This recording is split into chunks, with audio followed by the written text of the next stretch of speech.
তখন 11টা। রিকশার পাশে ফুপিয়ে ফুপিয়ে কাঁদছেন এক ব্যক্তি। রাত পোহালেই 2000 টাকা কিস্তি, বাড়িতে স্ত্রী, 2 মেয়ে ও বৃদ্ধ বাবা অপেক্ষা করছেন ঈদের নতুন জামা কাপড়ের জন্য। এর মধ্যেই রাস্তায় তার রিকশার একটা অংশ ভেঙে যায়। কোনো যাত্রী তুলতে না পেরে অসহায় এ মানুষটি রিকশার পাশে বসে হাউমাউ করে কান্না করে দেয়। হৃদয় বিদারক এ দৃশ্য দেখেও যেন না দেখার ভান করে পাশ কাটিয়ে চলে যাচ্ছেন অনেকেই। আল্লাহ ছাড়া আমার কেউ নাই, কারে কি বলবো বলো, কারে কিছু বলতে পারি না।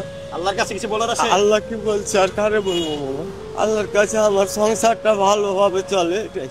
একটু কথা বলবো আপনার সাথে। কি করছেন? গাড়ি ভেঙে গেছে, যে চলে না, যে ঠিক করতেছি। কান্না করতেছেন কেন? কিস্তি আছে, কালকে কিস্তির টাকা জড়ো করতে পারিনি, গাড়ি ভেঙে গেছে, দিয়ে কাল কিস্তি লাগবে। কান্না করলে কি সমাধান আসবে? কি করবো, গরিব মানুষ মামা। হ্যাঁ, গরিব মানুষ, 2টা মেয়ে আছে, মেয়েরে খাওয়া লাগে, লেখাপড়া করা লাগে, আর কিস্তি চালা লাগে 1500 টাকা। কিভাবে ভেঙেছে এটা? এটা বুঝলেছিল মানুষ, 2জন মানুষ ছিল, যে ভেঙে গেছে। আপনি কান্না করছিলেন, আর কেউ কি আপনাকে দেখেছে কান্না করতে?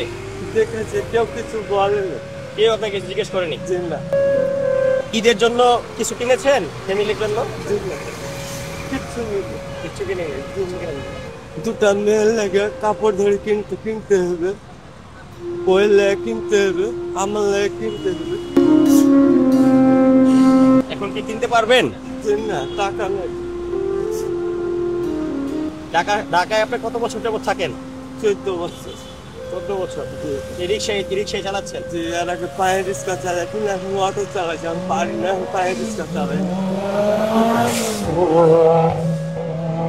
ওনার 2টো মেয়ে রয়েছে, মেয়েদের মধ্যে একজনকে উনি বিয়ে দিয়েছেন এবং অন্যজন পড়াশোনা করছেন। আমি ওনার নাম্বার নিয়ে যাচ্ছি, আপনারা দয়া করে ওনার নাম্বারে যদি সম্ভব হয় কিছু সাহায্য করবেন। সকলের নিকট আমার এটি অনুরোধ। 017, আমার বলেন, জোরে বলেন। 017 50094